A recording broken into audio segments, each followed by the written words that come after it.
Hi everyone, it's Rachel back with the Shades of Orange, and today I'm here to do the final video in my Best of the Year series. If you missed any of the previous videos, I'm going to have them linked in the cards and in the description. But today, if you didn't see the title, I am focusing on horror and thriller books published in 2020. So these are the top 10 books I read in these categories, and I gotta say it was a really strong year. Of course, I did not read every single horror and thriller book out there, but honestly I did read a lot, or at least all the ones I was interested in. So I do think this is a pretty good representation of the best of the year. And especially for a lot of people, I know they don't always get to the new releases and kind of wait to see which ones live up to the hype and which ones stay popular after the fact. So hopefully this video can be a guide for you to decide which of these books are worth your time and hopefully ones that you will read in the coming years.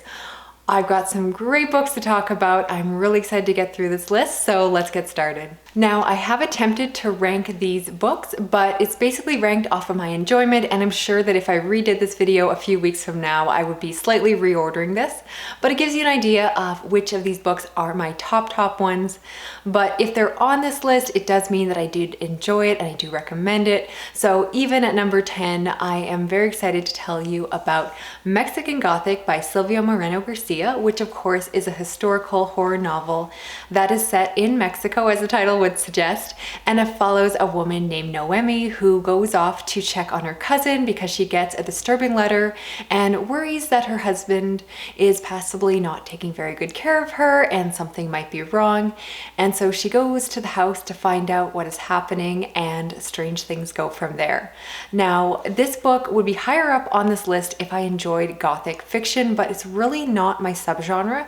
So I'll say despite that, I love this book so much. And I actually think this is the kind of Gothic fiction that almost will appeal most to people like me that don't normally get into that genre, because it is Gothic fiction, but it also has a little bit of a twist on it.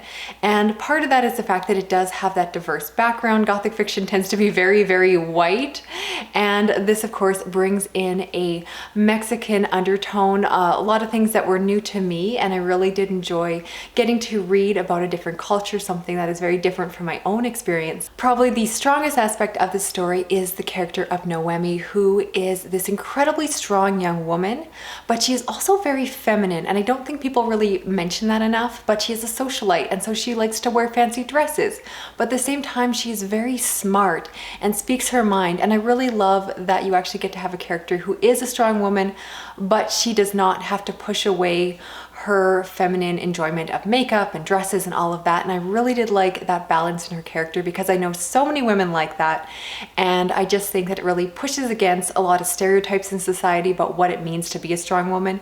And overall, really like this book. I will say the beginning was a slower burn, definitely slower than I normally would like, but it had a really good payoff for me. I did really like the ending, and it took the book from being a good book to a great book and landed it on my Best of the Year list. Next, at number 9, we have Home Before Dark by Riley Sager, which is a thriller about a woman who, as a child, her parents bought a house and were fixing it up. However, only weeks after they moved in, they ran out of the house in the middle of the night, claiming that it was haunted, and never went back again.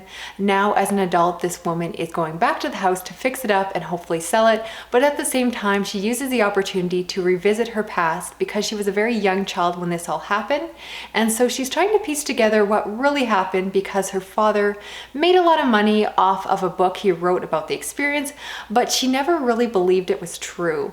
And so this is a book I love for, again, so many reasons. Riley Sager is definitely one of my favorite thriller authors, largely because of the fact that he does like to play on a lot of horror tropes, which definitely works for my personal taste in reading. And so I like that the story is told over two perspectives, one being the present day, and we also get excerpts of the father's novel or memoir. And I just thought that it was very well done, because it really did feel like I was reading this memoir. The voices of the two perspectives felt very distinct, and I definitely got immersed in both timelines. Now, you probably know that haunted house stories are not my favorite, so the fact that a story that plays on that trope landed on my list speaks highly to the author's storytelling, and that's what he does best. I found myself guessing and just enjoying going along for the ride. I did predict some of the twists and turns, others I did not. And I just overall really enjoyed the experience. It was just a lot of fun and I flew through it. And yeah, there's a reason that Riley Sager is an author I come back to time and time again, because he always delivers the kind of thrillers that I really enjoy reading. So definitely recommend that one as well. Next, at number 8, we have The Girl in the Video by Michael David Wilson. This is a horror novella that follows a teacher living in Japan. He receives a video in his inbox one day that is of a girl wearing a Hello Kitty mask and doing some rather erotic things on camera. At first he is aroused and interested, but soon enough he begins to worry because he really doesn't know where the video is coming from and no one is taking responsibility for sending it to him. This is a novella that ended up on this list because I found it incredibly creepy. As someone like myself who has put myself online in a very public format, the idea of someone being able to access my social media accounts and send me anonymous things really does creep me out. And so this book definitely appealed to me. Again, it's a novella, so it's short and sweet, but I really do like horror when it is packaged in a smaller number of pages because I think it does a better job of maintaining that suspense, and I definitely got that here. This is probably one of the first 2020 horror books I read, and I had a feeling back when I read it that it was going to end up on this list, and sure enough, even months and months later, I am still thinking about it and would definitely recommend it to anyone looking for a little creepy read that blends horror with modern technology, which again is something I absolutely love seeing in my fiction. Now at number 7, we have Clown in a Cornfield by Adam Caesar. This is set in a small town where a teenage girl and her father move in. They are looking for a fresh start. However, they find out that this town has a lot of tension between the older generation and the newer one. The main source of employment in the town has been shut down, and the older people blame the young teenagers for that. This is basically a slasher story that involves some killer clowns, as the title suggests. And it really did deliver what I was looking for in this book. It was fun, it was fast-paced, it was exciting, and it definitely had that slasher movie feel, which I was looking for. Now, I have read this author before, and I like the fact that he is clearly a fan of the horror genre, which shows in his writing because he's very self-aware of the horror tropes and plays into them, but he does so in a way that's really smart. The narrative was really tight, and I just thought this book was really well done, very enjoyable, and again, exactly what I was looking for when I went to pick it up. It's technically young adult, but I keep forgetting that as I talk about it because it really does have all ages appeal. The characters happen to be young, but the story is for everyone, and it is dark and scary at times and bloody and all the good things you would expect from a slasher. So a lot of fun. Again, obviously recommend it, otherwise it wouldn't be on this list. Next, at number 6, we have Winter Count by David Heska Wanbley-Wheaton. And this is a thriller book that is set on an American reserve and follows a man who basically works as a vigilante. He brings justice when the government and the other entities that are supposed to enforce justice are not doing their jobs, which unfortunately I guess is really common on American reserves. And so this story begins with him taking care of his nephew who is under his care, and he finds out that his nephew has gotten involved in drugs, and so he sets out to find out who is bringing drugs onto the reserve and bring them to justice. This, like I said, is a thriller, and it really is a slower paced one, and instead is much more focused on the characters. The plot itself honestly is a little bit predictable. It's one that I was able to guess where it was going, but I say that meaning that I knew where it was going and I still enjoyed every moment of it. I enjoyed every step along the way.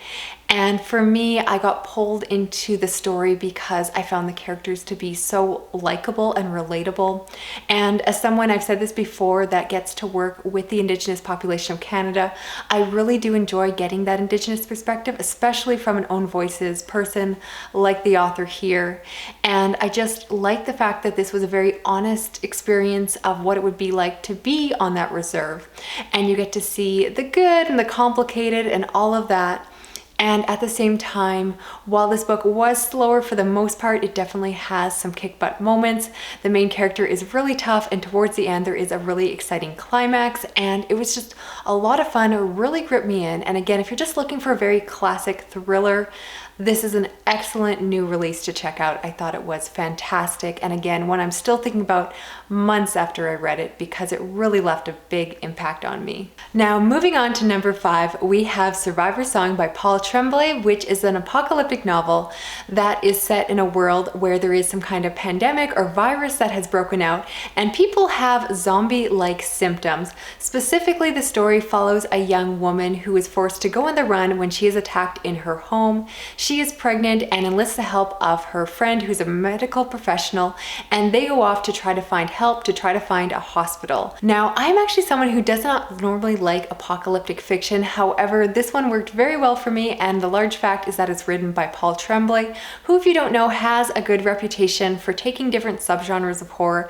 and putting his own spin on it. Specifically, he really likes to take these genres and just make them very intimate, and so he just takes a few characters rather than giving us all the information about everything happening in the larger world. Instead, we are just focused on these two women that are going on the run trying to find help, and his character work is amazing, and I think he is such a good writer. To me, I do consider his writing to have a literary quality to it, and so I really appreciated so much about this. Honestly, if I liked apocalyptic fiction more, this book would be even higher on the list. But despite that, I have to give it a top 5 rating because it does so many things so well, and I appreciated it. It was gripping and both fast-paced and slow at the same time. And again, if you love apocalyptic fiction, you will probably love this one even more than I did. Highly recommend. I recommend him overall as an author, but this is an excellent place to start, very accessible, and definitely leaves an emotional impact on the reader for sure. Now at number 4, we have Deathless Divide by Justina Ireland. This is the second book in the Dread Nation duology, and this is the piece of young adult historical fiction that follows a woman, or in this case 2 women, that are living in a world where zombies have broken out. And this is set after the Civil War, and so in the aftermath of that, the war ended, and so Black people do have some rights to a degree, but racial prejudice still runs rampant. And we follow in this story 2 Black women who are trying to survive, trying to find safety, and they are trained to actually fight the zombies. And so I really love this one. Let me say that I did read the previous book, Dread Nation, and I liked it. I gave it 4 stars. I thought it was solid. But then I went on to read the second book, and it blew away my expectations. The first book is good. The second book is phenomenal. So I love the 2 perspectives. I love the friendship between these 2 women, and their interplay and banter and love for each other is so fantastic. This book, of course, has great diversity, not just in terms of the racial backgrounds of the characters, which plays heavily into the plot, but also you get some different queer representation, which I really enjoyed seeing. And I just found myself gripped into the story. It was smart and dealt with so many important topics, but did so in a way that really worked with the story. And of course, I love the zombies in it, even though they are a little bit more in the background. But this book worked on so many levels. Technically, I do believe it's considered young adult like the first book, but I really forgot that when I was reading it. I do really feel that this book will appeal to adult readers. It didn't really follow the YA tropes for me, and was just plain a good piece of fiction. So highly recommend it. I listened to it on audio, and the narrators did a fantastic job really bringing the story to life. So definitely recommend it. I was so immersed in the story. I was worried for the characters, and it just really had all the elements I wanted done incredibly well. Now at number 3, we have The Ghost Tree by Christina Henry. This is a supernatural horror novel set in a small town where there are some grisly murders taking place. The story is told over multiple perspectives, including a few teenage girls, and they possibly have some supernatural abilities when they start to see images of the dead victims in the woods. This is both a horror novel, but it's also a female coming-of-age story, and that is what I loved so much about it. I've been looking looking for a coming of age story about young women for so long. These stories are always about boys, and while I appreciate them, there's something that really does speak to me as a female myself of getting to see my own experiences on the page. So I love how the author really demonstrates how female friendships change and just the other awkward changes that come with growing up as a woman, including things like getting your period. But at the same time, even if you're a man and not interested in those parts, this book also offers a gripping, grisly, creepy story that definitely has some good supernatural elements to it, some witchy moments, and I found the story to be so compelling. I think the author is an incredible storyteller. At times the story, yes, was a little bit predictable, but I don't even mean that as a criticism because I found it to be so comforting, and I would definitely recommend this one. I love this one. It was perfect. If you're ever in a reading slump, I think this one will pull you right out of it because I was just turning the pages, had to know what would happen next, and just loved it. So again, one I obviously highly recommend. Now at number 2, we have Venus in the Blind Spot by Junji Ito, which is actually a collection of manga short stories. And of course, I had to include Junji Ito somewhere on this list. And so this is his 2020 release, and I absolutely loved it. Within this collection, there are some amazing stories. The first one is probably my favorite because it's so timely. I'm not quite sure when the author wrote it, but it basically is a story that reinforces the fact that certain people choose to self-isolate and just keep themselves away from other people and be antisocial. And so it basically rewards the whole experience of 2020. And I think that it was just such a topical story. And of course, all of his stories are grisly and gruesome and weird. Within this collection, there is also one where there is a cavern where they find these shapes or tunnels that appear to be human-sized, and people feel compelled to walk into them. And that story was so claustrophobic. So if you're looking for horror stories, particularly short stories, that are going to really affect you on an emotional level, on a psychological level, you have to check out Junji Ito. This new collection was fantastic. Definitely one of my favorites of his. And I'm so excited to just reread these stories when I need something creepy. I loved pretty much everything in the collection, and there's a reason that I keep recommending him because he is so brilliant and his stories just work so well with my brain. I love it so much. Now, at the number 1 spot, I'd love to know if anyone can guess it, but my favorite horror book published in 2020 is A Night of the Living Mannequins by Stephen Graham Jones. This is actually a horror novella, and it follows a group of teenagers that decide to pull a prank on one of their own. So they bring a mannequin into a movie theater, something goes horribly wrong, and it basically turns into a slasher story. You really don't want to know more going into this one, so I'll try to keep this really short and sweet, but basically this is a book I love so much because it was so intelligently written. The plot itself in a lot of ways is quite simple, but you can tell that the author was incredibly intentional when he was writing this. There was a lot of good humor woven into the narrative, and I just found myself smirking and laughing and just watching the situation evolve and spiral downwards was so much fun. It was just perfectly done, perfectly executed, and I thought that every sentence, everything was just needed to be there, but nothing more. I love a book like this, like a novella that really has no fat on it, that is just so concise, and I can really see why everyone is so excited about Stephen Graham Jones' books. I really need to read more of his work because, oh my goodness, this one worked so well for me, and I just loved every minute of it. Can't wait to reread it, and highly, highly recommend it. If you're just looking for a really smart little horror book, this is the one to pick up. So well done. Loved it, loved it, loved it. Obviously, it made my number 1 spot, so you know how I feel about it. So that is it for this video. Thank you so much for watching. Of all the books I mentioned here, which ones are you most interested in checking out? And let me know what was the best horror or thriller book that you read that was published in 2020. Because like I said, I haven't read all of them, so I'd love to add more to my own TBR and hopefully get to them this year. If you're new to my channel, consider subscribing. I do read a lot of horror, thrillers, as well as science fiction and fantasy. And don't forget to check out my other Best of the Year videos if you missed missed any of them, I really have some fantastic books that I read throughout 2020, and I just want to share them with all of you and hopefully give you some more recommendations. If you are already subscribed to my channel, you can still help me out by giving this video a thumbs up, sharing it around online, and hitting that notification bell. Thank you so much for watching. I will talk to you again soon. Okay, bye-bye.